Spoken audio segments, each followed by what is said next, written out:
I know everyone has been waiting for this. It's the return of the PC Engine's second favorite genre, mahjong. Yes, the genre of games most likely to make people immediately load something else when they're randomly selecting something from a system's library. Now, Jantei Monogatari is one of the more successful mahjong games on the PC Engine, so maybe there's something interesting here? The title is a bit of a pun. If we were being extra, super, stupid literal, then Jantei would mean sparrow spy. But really it's a double reference of two words smashed together, mahjong and tante, or detective. So what the title is getting at is mahjong detective story. And don't get your hopes up too far. When it comes to investigating the mystery, what you're really doing is selecting from a handful of opponents and defeating each of them in turn before you advance the story to the next section. You don't really do any investigation, and as far as I can tell, your choices don't matter. You'll have to do everything anyways.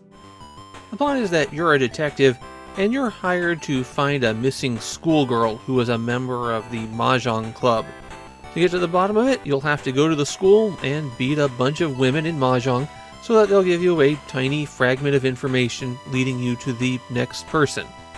When you start the game, you've got an important choice to make first: which faction you belong to. Or to put it another way, which suit of tiles gives you experience points when you draw them. Do you side with the flexible bamboo, the powerful suns, or the logical digits? Okay, none of that actually matters. All three are exactly the same, and statistically, you have equal chances of drawing any of those suits. So pick the one that you think looks prettiest. I went with the numbers. Once the game gets going, you're given your choice of locations at the school to check out, and each of these has a woman who you have to beat at mahjong. If you win, then that spot gets marked off from the menu, and you still have to beat the others. Matches, at least in the first round, are played with a very low score. Only a few thousand points for each player, and that can easily be wiped out by one good hand. And not even a good hand, just a okay-ish hand. If you lose, it's okay. You go to a phone booth, save your progress, and then can just try again. The controls in the mahjong matches have you press button 1 to discard or draw a tile, and button 2 brings up a menu with all of the common options. Picking up your opponent's discard, revealing that you have 4 of a kind, declaring that you're 1 tile away from going out, or showing that you have a complete hand. There is no contextual menu here. Anytime you hit button 2, you get everything, and you're not alerted when you have the option to do something. Drawing tiles that match your faction get you experience points, and as you level up, you gain access to cheat powers. These are available at the start of a match, and cheating will cost a certain number of points.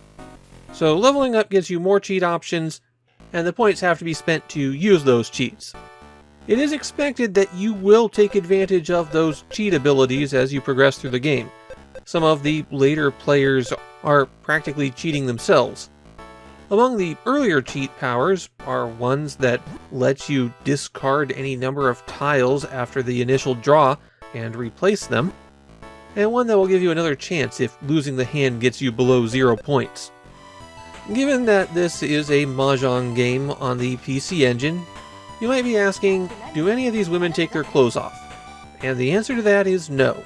What you see in their introductory cutscenes is as far as it goes. Jantei Monogatari was successful enough that it got sequels.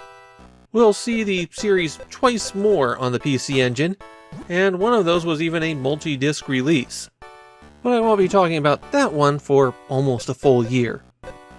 Japanese PC Engine fans don't give a lot of thought to these kinds of games. Just like Western audiences, they're not really interested in going back to the mahjong and sports games.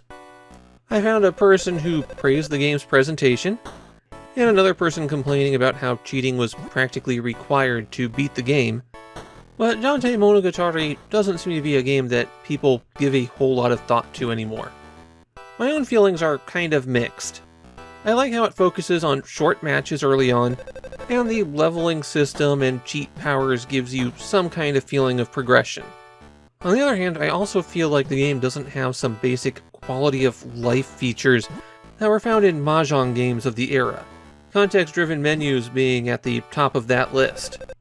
I think it's interesting that they made such a story-focused mahjong game, but I also feel like there's better mahjong to play.